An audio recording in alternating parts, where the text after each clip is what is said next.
bersama pada ayatnya yang keempat.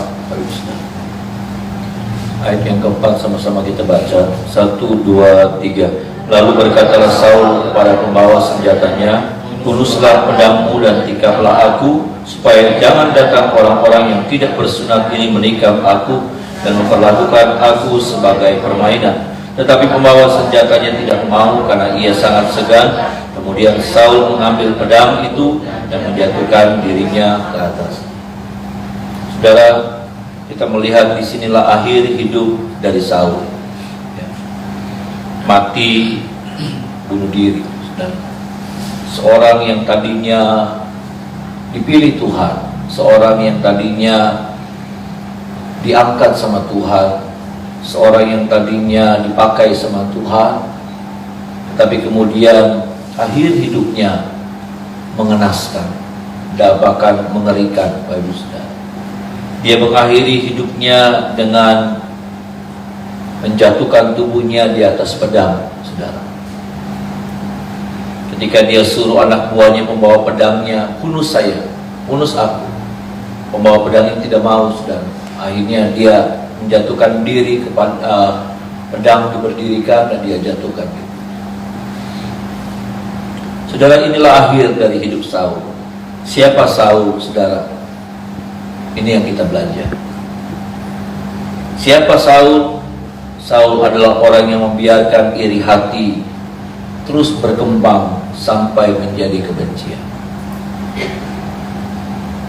Itulah Saul.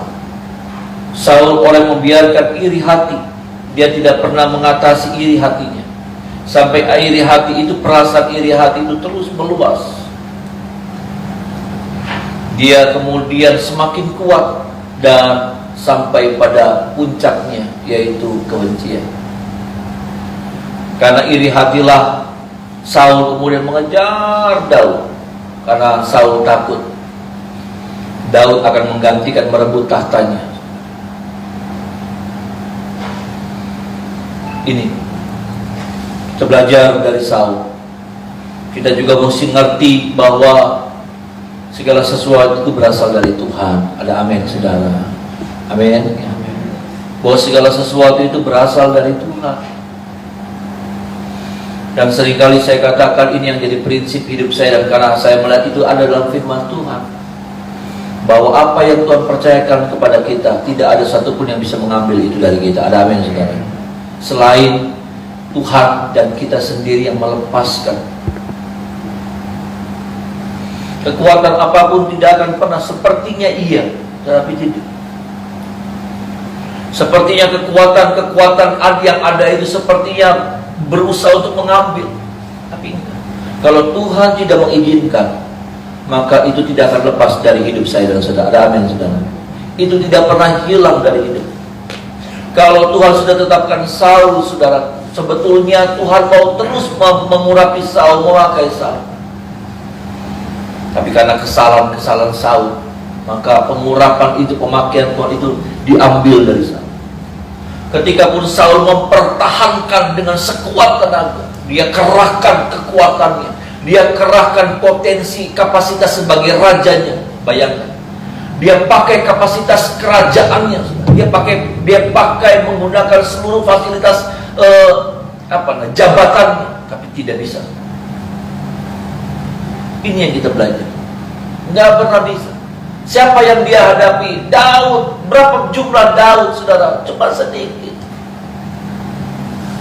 Dia kemudian jadi banyak karena pada waktu dia ada di itu, saudara, gua. Dia ketemu sama orang-orang yang sakit hati, baru jumlahnya jadi banyak. Tapi awalnya, saudara, dia sedikit saja. Tapi Saul dengan seluruh kekuatannya tidak bisa menghancurkan Daud.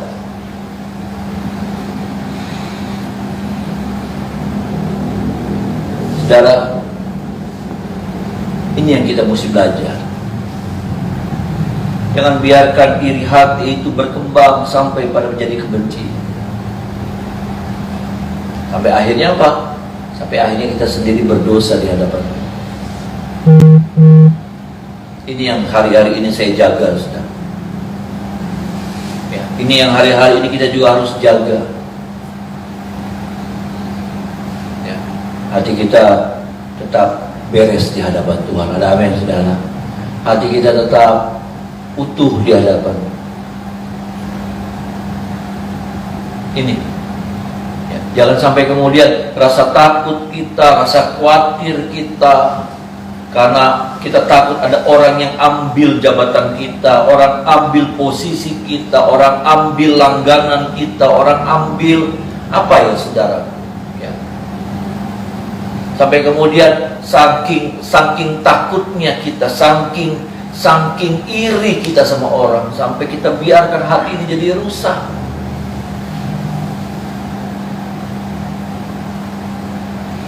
Dan kemudian kita bilang, ya karena saya dibegituin sama orang. Itu pilihan saudara, itu pilihan saya. Siapa Saul yang kedua, saudara? Orang yang membiasakan diri untuk tidak memegang komitmen. Itu yang kita sudah belajar. Dia tidak memegang komitmen.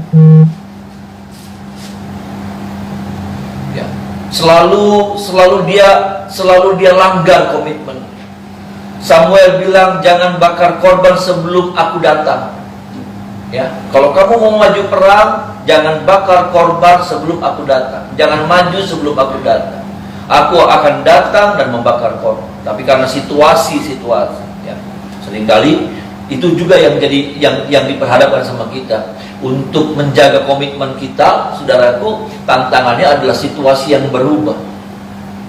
Lalu kemudian kita pakai alasan situasi yang berubah itu jadi alasan buat kita, kenapa saya nggak komitmen? Karena saya dibeginiin, karena saya dibegituin, karena situasi yang seperti ini, ya inilah yang membuat saya tidak komitmen. Komitmen adalah komitmen. Itulah artinya komitmen. Artinya apa? Tetap berpegang teguh dengan pendirian, dengan apa yang kita sudah katakan di tengah-tengah situasi apapun juga. Bisa bilang amin, saudara. Itulah komitmen.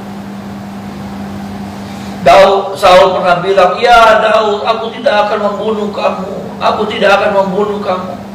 Tapi apa? Setelah itu selesai, ya saudara. Setelah selesai, apa yang terjadi? Saul kejar Daud. Dia membiasakan diri untuk tidak memegang komitmen. Hati-hati, saudara. Hati-hati.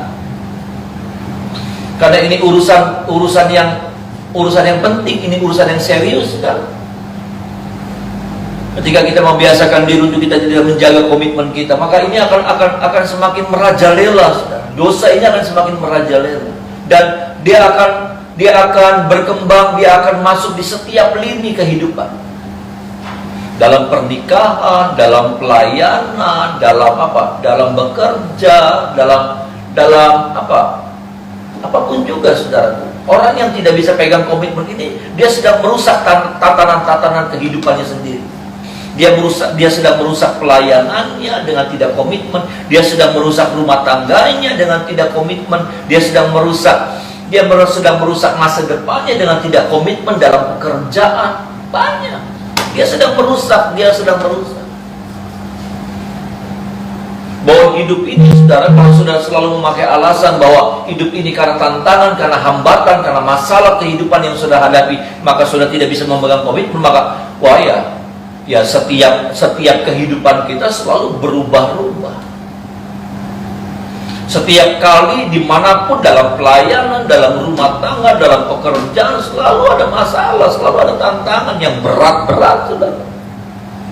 Yang saya dan saudara hadapi, yang akan menggoncang, yang akan mengubah komitmen saya dan saudara. Saudara, pelayanan nih, saudara, ada orang yang ganggu, ada orang yang mengecewakan saudara. Lalu saudara bilang begini, ya saya dikecewain sih, makanya saya mundur aja. Ya itulah tantangan. Itulah ujian dari sebuah komitmen saudara sebagai pelayan Tuhan.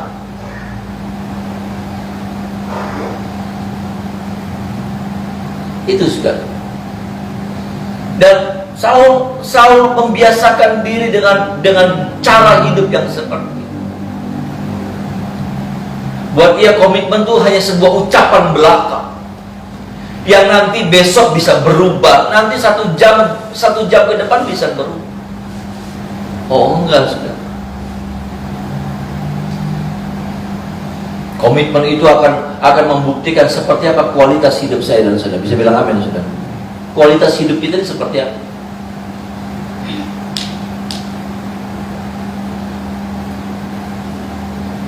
Siapa kita dilihat dari apa? Dari komitmen kita seperti apa? Komitmen dalam rumah tangga, komitmen dalam pelayanan, komitmen dalam berbisnis, dalam berjoin bisnis, komitmen dalam banyak hal. Karena dalam hidup ini butuh yang namanya komitmen.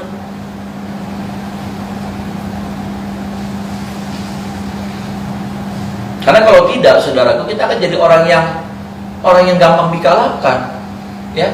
Kita jadi gampang orang yang berbelok, gitu. Berbelok arah.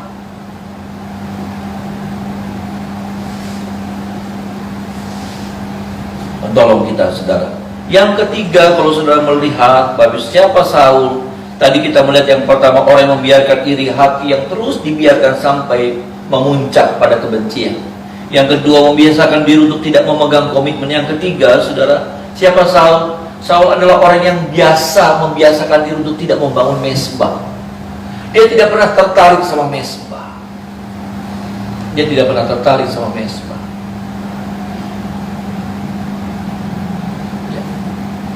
Itulah Saul. Saul tidak pernah tertarik dengan apa sih hadirat Tuhan, apa sih yang namanya beribadah, apa sih yang namanya berdoa, apa sih yang namanya mengandalkan Tuhan. Nggak ada cerita tentang itu.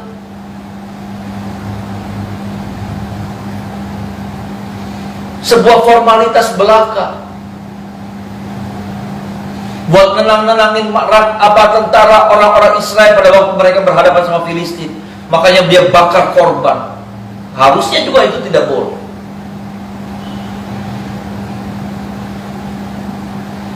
Seperti apa hidup kita? Adakah kita seperti ini?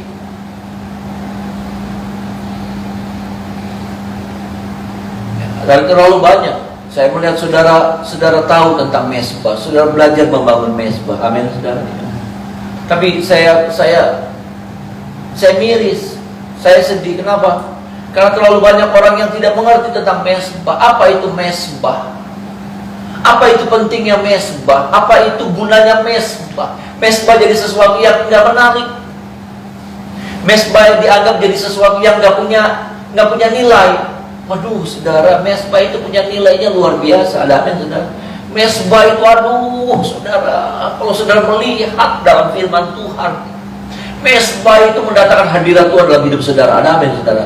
Mezbah itu mendatangkan berkat dalam hidup saudara. Mezbah itu mendatangkan janji-janji Tuhan dalam hidup saudara. Bayangkan Abraham itu, saudara. Abraham ketika dia bangun mezbah dan dia mau mempersembahkan Ishak. Saya tidak bicara tentang Ishaknya ya, saudara, tapi saya sedang bicara tentang mezbahnya. Ketika dia bangun mezbah, saudaraku, disitulah, saudaraku, Allah berkata satu hal yang pertama. Bagaimana Allah memperkenalkan dirinya sebagai Jehovah Jireh, Allah yang mengadakan dari yang tidak ada menjadi ada. Ada amin, saudara. Kapan itu? Pada waktu mezbah berdiri. Wah, mezbah itu hebat, saudara. Mezbah itu hebat. Mezbah itu, saudara, akan membawa kita masuk pada pengalaman-pengalaman yang dahsyat, fantastis dalam hidup kita. Kenapa ada banyak anak Tuhan yang gak pernah mengalami itu? Dia merasa bahwa ya, dengan tangan saya bisa. Iya, ada saat-saat di mana sudah bisa mengatasi segala sesuatu. Tapi ada saat-saat di mana engkau akan butuh Tuhan yang menyelesaikan masalah-masalah saudara. Dan kalau engkau nggak pernah bangun mezbah, maka Tuhan tidak pernah ada dalam hidup.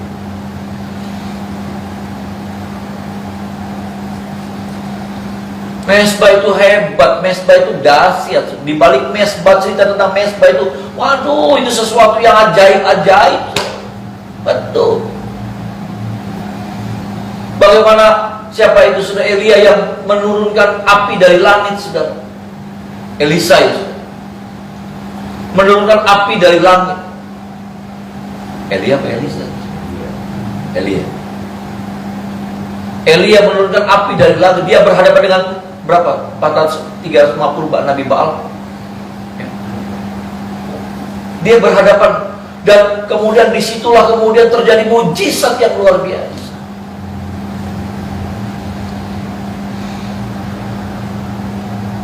Hebat, mesbah itu hebat. Percaya saudara, kalau saudara suka bangun mesbah, hidup saudara dan saya ditandai dengan mujizat demi mujizat. Ada amin saudara? Iya. Mujizat demi mujizat. Kenapa? Saul sepertinya hidup itu berat banget. Saya lihat ya hidup Saul itu gak enak saudara. Setelah itu ya saudara, setiap kali dia berhadapan, kenapa? Fokusnya sudah beda. Fokusnya bukan tentang Tuhan, fokusnya cuma sama Daud, terus sama Daud. Dan fokusnya sama rasa takut, sama rasa takut, sama rasa takut. Takut kerajaannya direbut, takut, khawatir, terus nggak tahu tuh saudara. Barangkali ada di antara saudara yang hari-hari lagi takut. Takut apa? Takut ke depan kayak apa ya? Takut nih bisnis gimana ya? Takut ekonomi kayak apa ya? Takut, tetapi rasa takut itu nggak pernah diserahkan sama Tuhan. Takut nggak apa-apa, saudara. Takut Tuhan tuh tahu kita tuh punya rasa takut. Tuhan sendiri, Yesus sendiri pada waktu dia ingin disalib di Taman Getsemani, dia takut. Dia tahu apa itu artinya rasa takut. Tapi dia juga pernah bilang begini, mari datang kepadaku hai kamu yang letih lelah, lesu, berbeban berat. Aku akan kasih damai damai sejahtera kepadamu. Ada amin saudara? Aku akan kasih sentosa kepadamu. Mari datang kepadaku kamu yang letih lesu, berbeban berat. Apa itu? Orang-orang yang lelah, orang-orang yang khawatir dengan hidup, orang-orang yang takut menjalani hidup. Tapi Tuhan bilang mari datang. Jangan dipikul sendiri, jangan disimpan sendiri. Ada orang-orang yang ngadepin masalah, pergumulan, rasa takut, tapi dibiarin aja gitu, ditanggung sendiri terus, ditanggung, disimpan. Padahal kita punya solusi. Apa itu? Datang sama Tuhan, berlutut. Ada amin saudara? Datang, hampiri Tuhan. Ceritakan ketakutanmu sama Tuhan, ceritakan gelisahmu sama Tuhan, ceritakan kekhawatiranmu sama Tuhan. Cerita.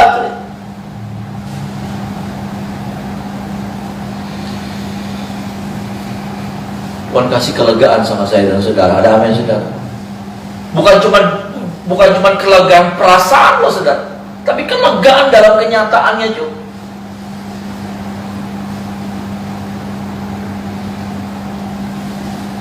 Saya boleh bilang, karena mesbah saya bisa ada sampai hari ini. Karena mesbah saudara, karena kekuatan mesbah saya bisa alami banyak hal yang luar biasa dalam hidup. Bukan karena kekuatan saya, tapi karena kekuatan mesbah.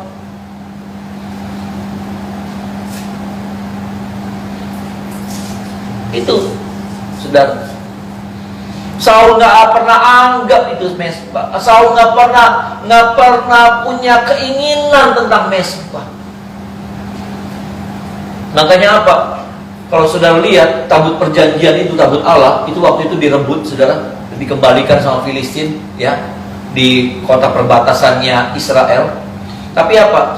Sejak Saul jadi raja, dia nggak pernah bawa masuk itu tabut Allah ke Yerusalem. Kenapa? Buat dia buat apa? Buat dia buat apa? Nggak ada arti. Ngeri sudah. Buat dia buat apa? Nggak ada arti. Oh, saya lagi susah, saya lagi tertekan, saya lagi diganggu, saya lagi terancam. Buat apa ngurusin mesbah? Buat apa ngurusin tabut Allah? Nanti tabut Allah itu dibawa masuk sama siapa saudara? Kapan itu? Awal pertama Daud jadi raja. Hebat. Awal mula Daud jadi raja, yang dia rancangkan pertama bukan bangun kekuatan perang. Yang dia rancangkan bukan susun itu kabinet yang bagus-bagus, bukan rancangan yang lain-lain, tapi yang dia rancangkan yang pertama, yang dia buat prioritas utamanya apa itu? Mengembalikan tabut Allah itu ke Yerusalem. Keren saudara. Dan tahu saudara harganya berapa? Harganya mahal. Kenapa? Karena firman Tuhan katakan Daud pernah salah, dia pakai caranya Filistin untuk membawa itu tabut pakai kereta yang ditarik sama lembu. Tuhan marah, ya. Tuhan marah, itu mau kebalik, saudaraku, dipegang sama Usa kalau nggak salah, mati. Akhirnya apa? Tuhan kasih petunjuk sama Daud, kalau kamu mau bawa, nggak bisa. Ini nih, bicara tentang harga, bayar harga. Untuk bisa menghadirkan hadirat Allah, itu harus ada bayar harga. Ada amin, saudaraku, harganya mahal. Karena apa yang kita dapatkan juga, waduh, istimewa. Setiap 6 langkah katanya, harus potong 1 lembu, anak lembu. 6 langkah, berapa langkah? Berapa ribu langkah? Berapa ribu langkah? Setiap 6 langkah potong. Bayangin, sampai ke depan aja udah berapa langkah, udah berapa lembu yang dipotong. Ngeri ya sudah. Dan berapa lama gitu. Itu sesuatu yang sepertinya apa? Buang-buang waktu. Ya. Waktu saudara berdoa, waktu saudara berlutut, waktu saudara tinggalkan kesibukan, menyendiri dengan Tuhan, sepertinya buang-buang waktu. Bayangkan berapa waktu yang terbuang sepertinya. Bayangkan 6 langkah, berhenti, saudara taruh tabut dulu, lalu kemudian potong, jazz gitu ya saudaraku. Nanti bagaimana saudara, nanti jalan lagi, aduh ribet. Memang secara manusia ribet, doa itu ribet. Setengah jam berlutut, berdoa, masuk kamar. Ketika ada banyak hal yang harus kita kerjakan, banyak hal yang saudara harus lakukan, tapi saudara sisihkan waktu setengah jam masuk dalam kamar doa, duduk. Disitulah kekuatan saudara dan saya. Ada amin saudara. Disitulah kekuatan kita. Disitulah yang membuat kita akan terus maju. Seperti Daud Daud nggak pernah bisa dikalahkan oleh apapun juga. Kenapa? Karena kekuatan mesbah yang membackup hidupnya. Yuk saudara, bangun mesbah lagi. Yuk saudara, ya, jangan pakai alasan, aduh udah nggak ada menara doa si Paga. Di rumah saudara bisa bangun menara doa. Di rumah saudara bisa berdoa. Di rumah saudara bisa sisihkan waktu. Mungkin nggak bisa setengah jam, sudah 15 menit.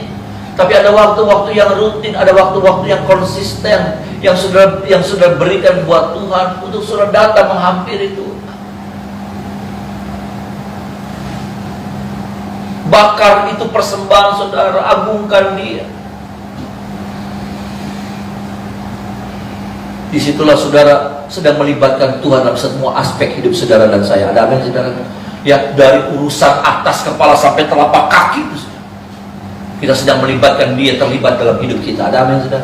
Kita sedang hadirkan Dia terlibat dalam setiap apapun juga. Sehingga apa? Ya, bagian-bagian apapun yang kita hadapi, Dia akan membela dan menolong saya dan saudara. Itu sudah saya alami. Saya alami, cuman itu yang jadi kekuatan saya sampai hari ini. Apa kekuatan saya?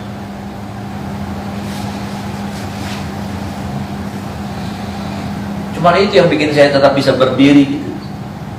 Nggak gampang loh sudah. Tidak mudah. Seperti Bapak Ibu sudah bilang tidak mudah, saya juga tidak mudah. Menjaga utuh pelayanan ini tetap ada, nggak gampang. Di tengah-tengah situasi yang lagi berubah, cara beribadah lagi berubah, lagi berubah dan sedang dirubah.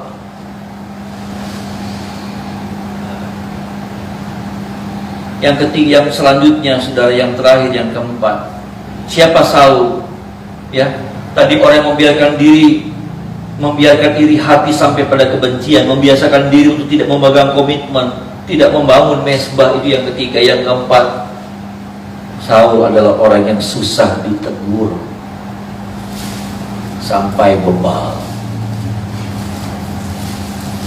Samuel pernah tegur dia, ya, dia marah sama Samuel.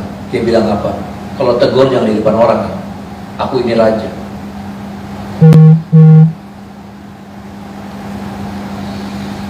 Susah. Saul susah ditegur. Kira kita masih bisa ditegur sama Tuhan, diingatkan. Ada amin, saudara. Ya, kita masih bisa di jewer semua. Kita lihat kemarin waktu Daud ada di Siklag, ya, Daud sudah nggak bisa ditegur. Daud sudah budek atau pura-pura budek, saya nggak ngerti. Sampai akhirnya Tuhan pakai saudaraku Raja Akhis untuk mengusir Daud. Ya, raja-raja kota itu juga Filisti juga mengusir Daud. Dan sampai Siklag dibakar, ya, saudara. Akhirnya Daud sadar dia mesti balik pada rencananya Tuhan. Saul sudah mengalami banyak hal, tapi nggak pernah. Ya, dari suara Tuhan, dari bisikan Tuhan, dari mimpi, dari apa, dari orang-orang di sekitarnya, nasihat, nggak pernah mempan. Sampai apa? Sampai pukulan-pukulan Tuhan terjadi sama Saul, saudaraku, tapi nggak pernah mempan. Bebal. Tuhan tolong gitu. Saya pernah bilang, saudara, beberapa hari yang lalu, dosa apapun masih ada kesempatan Tuhan pulihkan saya dan saudara. Ada amin, saudara. Dosa apapun, kejahatan apapun, tapi dosa bebal itu nggak pernah bisa dirubah. Kenapa? Keras seperti batu karang.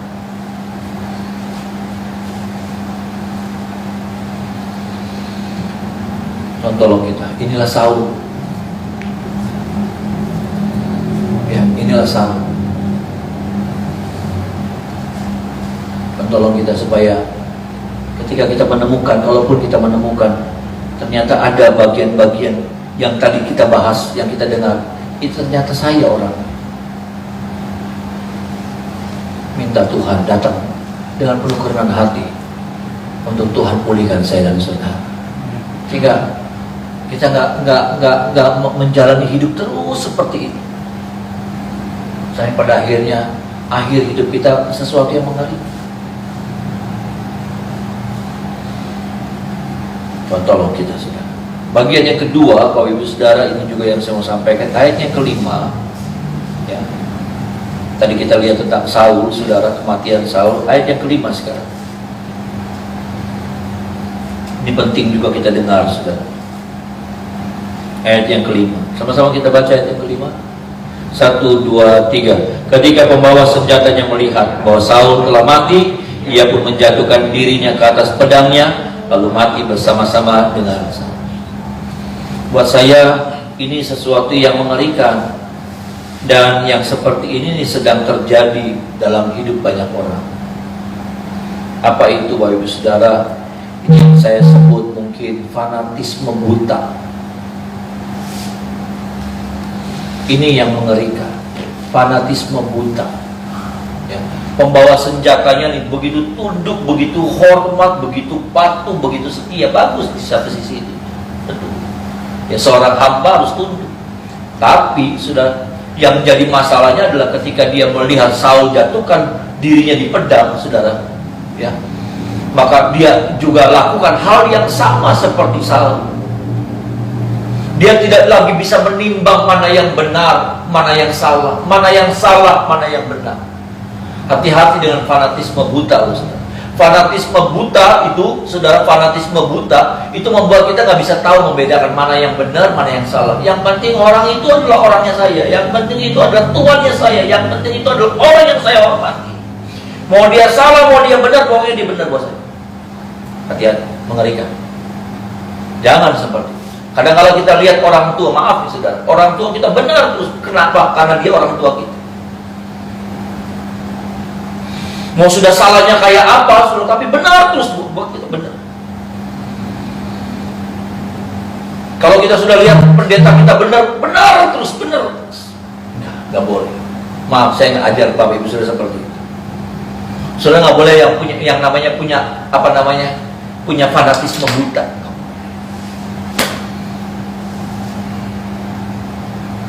Di Afrika saya pernah dengar, saudara, di Afrika, ya, di Afrika ada pendeta besar, ya, ada pendeta besar, dia bikin sebuah ibadah. Memang ada banyak mujizat, ya, ada banyak mujizat. Tapi kadang-kala dari situ banyak mujizat yang ternyata orang laki perempuan dijodohin, ya, yang belum punya jodoh, nah saudara yang belum punya jodoh pergi ke sana tuh saudara, ke Afrika, ya, Nigeria apa di mana gitu, saudara, ya, dalam waktu 90 hari 90 hari pokoknya sudah dijamin dapat jodoh, ya, dapat teman hidup. Lalu kemudian ada orang yang mati, katanya ada orang mati, tapi ternyata setelah diselidiki ini sebuah rekayasa sampai masuk di pengadilan cuma karena dia orang yang terkenal, tapi kemudian lolos, ya. Tapi orang-orang tetap, orang-orang pengikutnya ini tetap fanatik sama dia. Ada itunya, ada videonya, ada YouTube-nya, ya, orang dibangkitkan, kelihatannya juga bohong, saudara. Kadang-kala kita seperti itu. Kalau kita sudah menilai orang fanatisme buta, kita juga nggak boleh, saudara. Kita juga nggak boleh kalau ada orang yang sudah kita hormati bersalah, lalu kemudian kita langsung tuding-tuding, nggak juga. Ya, nggak boleh, saudara. Kalau ada orang yang lalu kemudian ternyata tidak seperti yang kita duga, ya, saudara, mengecewakan kita, tidak seperti yang kita nilai, kita juga nggak boleh tuding-tuding, nggak boleh. Tetapi dengan kasih kita ingatkan, kita doakan, ada amin, saudaraku. Tapi juga kita nggak boleh bela mati-matian. Pokoknya kita nggak mau tahu, itu juga salah. Pokoknya dia mau benar, di depan saya benar. Kenapa? Karena saya pernah sakit, didoain sama dia. Nggak boleh, nggak boleh, nggak boleh. Jangan punya fanatisme sempit. Kalau saudara punya fanatisme sempit, nanti jadi seperti ini. Apa yang orang lakukan, saudara akan ikut. Saudara sudah nggak bisa membedakan tangan kiri, tangan kanan, mana yang benar, mana yang salah. Hati-hati, saya serius, saudara. Karena ke depan, saudaraku, iblis akan pakai pemimpin-pemimpin. Iya, iblis akan pakai pemimpin-pemimpin untuk apa? Membelokkan arah umat Tuhan, anak-anak Tuhan. Mengerikan. Kenapa? Karena iblis capek kalau pakai satu-satu. Iblis pakai kalau iblis gak hancurin satu-satu, lama-kelamaan. Iblis pakainya apa? Pemimpinnya aja, kayak saya. Iblis pakai hancurin, pakai pemimpinnya kayak saya. Nanti semua rusak. Kalau saya ada 1.500, maka 1.500 rusak dalam waktu yang singkat. Kalau satu-satu, aduh, pegel. Nanti besok belum tentu juga berhasil. Tapi kalau mau pakai pemimpin, saudara, pakai pemimpin gampang. Apakah pemimpinnya disesatkan? Apakah pemimpinnya dijatuhkan? Saudara, kalau dijatuhkan banyak orang kecewa. Kalau disesatkan banyak orang yang tersesat. Hati-hati. Saya serius sampaikan ini. Saudara berdoa buat saya. Amin, saudara. Supaya Tuhan tolong saya. Saudara berdoa sungguh-sungguh sama Tuhan saya. Supaya saya jadi hamba Tuhan yang benar-benar jadi hamba Tuhan. Bukan di depan orang, tapi di hadapan Tuhan saya adalah hamba Tuhan. Tolong saya. Tuhan tolong kita semua. Tapi hati-hati, Pak Yusuf. Jangan sampai kita memiliki yang namanya fanatisme sempit. Kalaupun ada orang salah, ya pemimpin kita salah, ya sudah. Kita bisa melihat, oh ya salah. Tapi bukan berarti kita harus menjudge, bukan menuding dan membeber-beberkan kesalahan. Enggak juga begitu. Tapi jangan juga memiliki fanatisme sempit. Yang dimana kalau orang sudah salah, benar orang itu, benar. Kenapa? Karena saya didoain, usaha saya diberkati. Cuma karena masalah itu, selalu nggak bisa lagi melihat yang benar mana yang salah.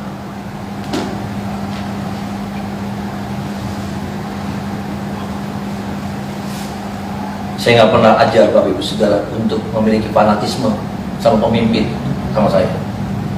Saya bisa waktu itu, ya sekarang sama saya pengaruhnya sudah nggak terlalu kuat. Tapi waktu lalu sudah pengaruh saya begitu kuat. Saya bisa balikin orang, saya bisa bikin orang jungkir balik, orang bisa jalan miring, saya bisa. Saya nggak lakukan itu. Karena saya mau saudara fanatik sama Tuhan. Ada amin saudara? Cinta matinya sama Tuhan.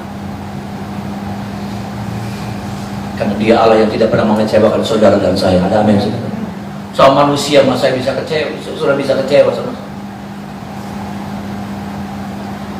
Ini penting. Hari-hari ini kita akan lihat banyak orang-orang yang luar biasa. Tapi hati-hati. Hati-hati. Kenapa? Karena kalau kita sampai memiliki fanatisme sampai nanti kita akhirnya jadi hilang akal. Ini orang hilang akal. Ini orang hilang akal. Pembawa senjatanya Saul itu hilang akal, akal sehatnya hilang. Masa dia lihat rajanya bunuh diri, dia bunuh diri lah.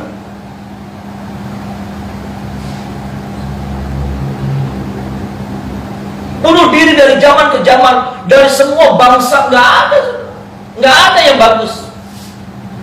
Kalaupun Jepang ada yang seperti itu, saudaraku, sifatnya beda, bukan juga secara umum, penilaian secara umum bahwa bunuh diri itu bagus. Kalau mereka mau bunuh diri, bagus sih semua.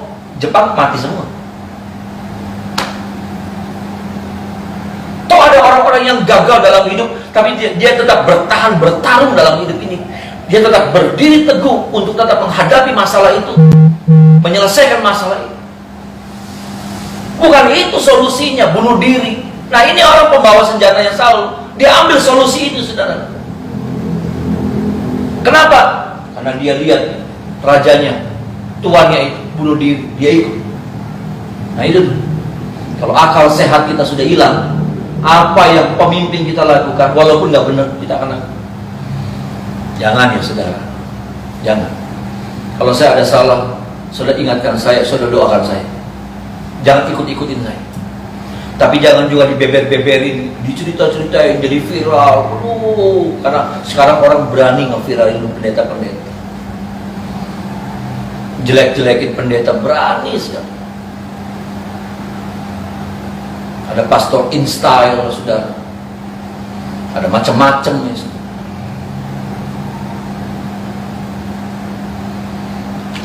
Hati-hati. Ya, saudara. Tolong kita, Bapak Ibu Saudara, ya, tolong setiap kita supaya kita memiliki prinsip yang benar. Fanatisme kita hanya sama Tuhan saja. Ada amin saudara. Kenapa? Karena Dia tidak ada cacat celahnya.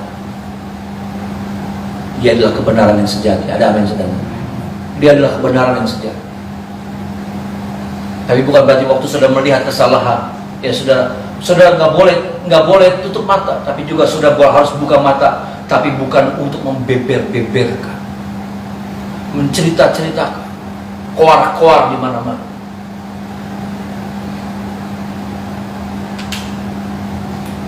Sampai iblis diuntungkan, bukan begitu. Bukan berarti juga harus ditutup, nggak boleh diganggu.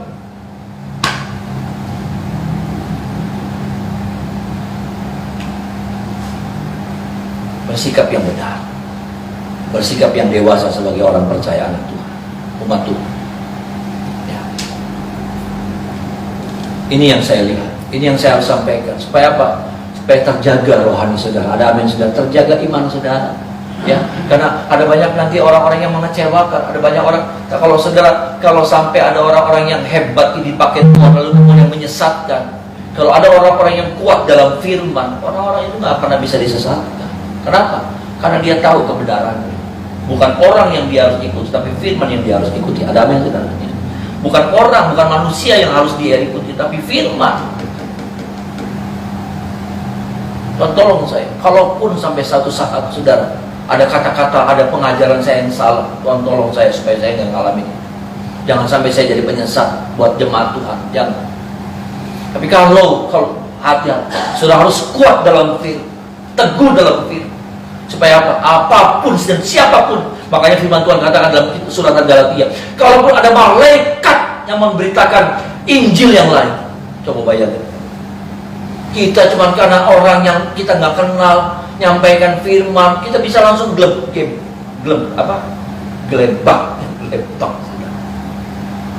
Ini malaikat datang sama kita. Tapi kalau kata firman Tuhan kata Paulus, kalau dia bawa Injil yang lain, tolak.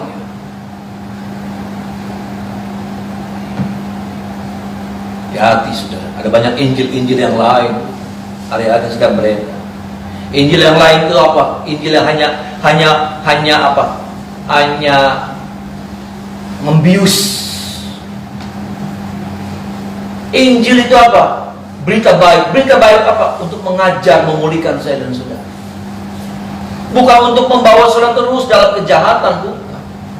Untuk supaya mengiming-imingkan tentang berkat. Aduh, mengerikan. Itu firman yang seperti itu sangat-sangat mengerikan.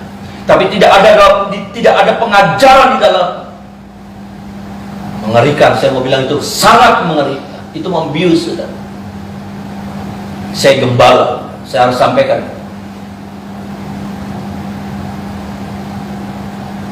Nggak boleh. Firman yang benar. Kenapa? Karena ketika orang mencari Tuhan serta kebenarannya, maka semuanya itu akan ditambahkan kepada kita. Ada amin, saudara? Itu firman yang benar. Itu Injil yang benar seperti itu.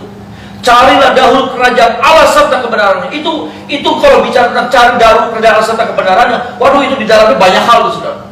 Hidup benar, hidup takut sama Tuhan, hidup masuk dalam rencana Tuhan, itu semua ada di dalamnya. Baru kemudian kalimat yang kedua bilang begitu, maka semuanya itu akan ditambahkan kepada. Buat siapa? Buat orang yang hidup sungguh-sungguh sama Tuhan, orang yang belajar hidup terus diajar sama firman, ya, dipulihkan sama firman. Seperti itu harusnya pengajaran. Bukan kalimat yang kedua jadi kalimat yang pertama. Kalimat yang pertama harus tetap jadi kalimat yang pertama. Karena kalimat yang kedua itu adalah upah buat orang-orang yang belajar melakukan kalimat yang pertama. Cari dahulu kerajaan Allah serta kebenarannya. Ada amin, saudara? Itu yang kita pegang. Tuhan tolong kita, saudara. Mari kita mencoba.